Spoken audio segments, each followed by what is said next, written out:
Hai, Assalamualaikum warahmatullahi wabarakatuh. Salam damai, salam satu rumpun. Damai itu indah. Oke guys, apa kabar korang semua? Pasti sihat kan? Dah lama saya tak upload video ya. Pasal biasalah banyak kerja kan di Malaysia ni. Kita sebagai seorang tanggungjawab kepada isterinya kan kita wajib kerja. Jadi macam tu lah kan. Di video kali ini saya ingin mereaction ya video warga Malaysia pergi ke Jakarta, Indonesia kan gitu. Jadi beliau ini kagum ya melihat perubahan yang ada di Indonesia kan gitu. Jadi melihat adanya jadi beliau ini mungkin pertama kali ke Indonesia. Jadi mungkin beliau ini pertama kali ke Indonesia, culture shock jugalah melihat keadaan-keadaan yang di Indonesia, perubahan-perubahan yang ada selama 10 tahun ni kan gitu. Saya sendiri pun orang Indonesia tak pernah lagi ke Jakarta. Jadi jom guys kita tengok apa reaction Malaysia pertama kali ke memijakkan bumi Indonesia di Jakarta. Jom kita tengok reaksinya sama-sama. Jom guys kita tengok videonya sama-sama. Kita tengok. Jom.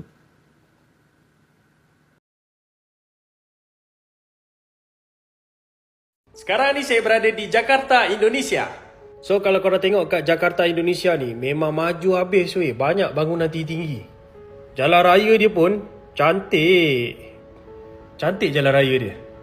Jalan dekat sini memang cantik. Dari segi susunan jalan. Lepas tu laluan bas dia kat tengah nampak.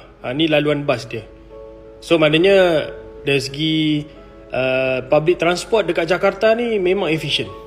Paling menariknya, orang-orang muda dekat sini semua kerja bagus-bagus. Peramah, lepas tu nampaklah keikhlasan mereka bekerja. Pergi mana-mana, semua ada polis. So, kadar jenayah kat sini pun tak tinggi dah. Dan ramai juga orang Indonesia yang kaya-kaya kat sini. Kereta Alphard, Wayfire, Honda, Toyota tu kereta biasa je. Kita kalau kat Malaysia pakai Toyota, pakai Honda, dianggap orang kaya kan? Dekat sini Toyota ke Honda ke kereta common. Nampak gayanya negara Malaysia ni dah banyak ketinggalan dah. Bulan Oktober ni akan ada kereta api laju. So, rakyat dah boleh pakai dah kereta api laju. Dan yang paling menarik dekat Indonesia ni, tiada isu perkauman. Orang Cina, orang India ataupun apa-apa bangsa yang ada dekat Indonesia ni, semua bercakap Indonesia. Baru betul, satu Indonesia. Hang tu tengok Jakarta semata, pergi tengok seluruh Indonesia, lepas tu bandingkan balik dengan Malaysia. Kita cakap pasal Jakarta bang. Kita cakap pasal Jakarta. Dia seumpama macam kau suruh cakap pasal KL, lepas tu kau suruh tengok satu Malaysia, termasuk Sabah, Sarawak, lepas tu negeri-negeri yang kadang-kadang jalan pun tak siap. Dan setiap negeri ada je kawasan-kawasan pedalaman yang orang dia hidup susah. Kira lah, sekaya mana pun negara tu, masih ada wujudnya orang miskin. Jepun ke, Korea ke, Australia ke, New Zealand ke, mana-mana negara yang konon-kononnya kaya, dekat kawasan pedalaman tu pun banyak orang miskin. Bukan tu je, homeless pun banyak, yang tak ada rumah, tak ada tempat tinggal. Saya bercakap pasal Jakarta, Indonesia, ibu negara Indonesia yang dah banyak berubah. Dan orang Indonesia pun banyak yang kaya-kaya ni. Korang tengok ni. Ni kereta Alza, nampak? Lawa kan Alza dia? Daihatsu Alza. Indonesia berubah disebabkan rakyat dia ramai merantau. Pergi ke negara luar, lepas tu bawa balik duit masuk ke dalam negara. Kalau korang nak tahu, orang-orang Indonesia ni kalau pergi ke money changer, diorang tukar USD weh.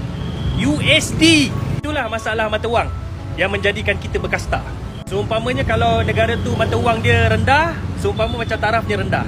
Kalau mata wang tu tinggi, konon-konon negara tu taraf dia tinggi. Tak semestinya gitu ya. Tak semestinya gitu. Itu sebab saya kata negara Indonesia dah banyak berubah. Kalau pemimpin kita terlalu selesa, akhirnya negara kita ketinggalan abang. Cuba selidik dulu kenapa kereta dia murah baru abang tahu. Sebenarnya harga kereta dekat Indonesia ni tak murah. Harga kereta dia lebih kurang macam harga dekat Malaysia. So kalau korang tengok ni Honda yang paling murah. Dia lebih kurang macam Myvi lah. Myvi yang paling murah. Dekat sini pun ada jugalah nampak kereta Myvi tapi tak banyak. Contohnya kita ambil kereta Honda Brio Satya ni. 165 juta ataupun yang kalau manual 180 juta. Maksudnya lebih kurang dalam 55,000 ke 60,000 ringgit untuk kereta yang paling murah Honda ni. Sama juga macam BRV, tengok harga BRV manual 300 juta. Lebih kurang 100,000 ringgit. Dan yang paling banyak ketara ni CRV. CRV 600 juta. 600 juta lebih kurang dalam 200,000 ringgit. CRV dekat Malaysia tak sampai RM200,000. Korang cuba tengok ni, Honda yang biasa kita beli. Honda City, nampak? Honda City 373 juta. Lebih kurang RM120,000. Honda City tak sampai RM100,000 kalau kat Malaysia. Kalau dekat Jakarta ni, ramai orang Indonesia yang educated. Kat sini semua orang smart-smart. Pakai handphone pun pakai iPhone. Laptop pakai Mac.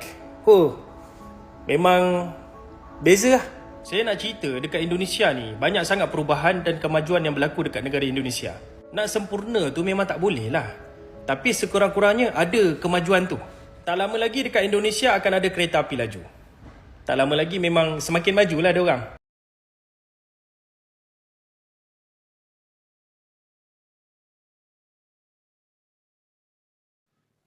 Okey guys, kita lihat videonya tadi ya.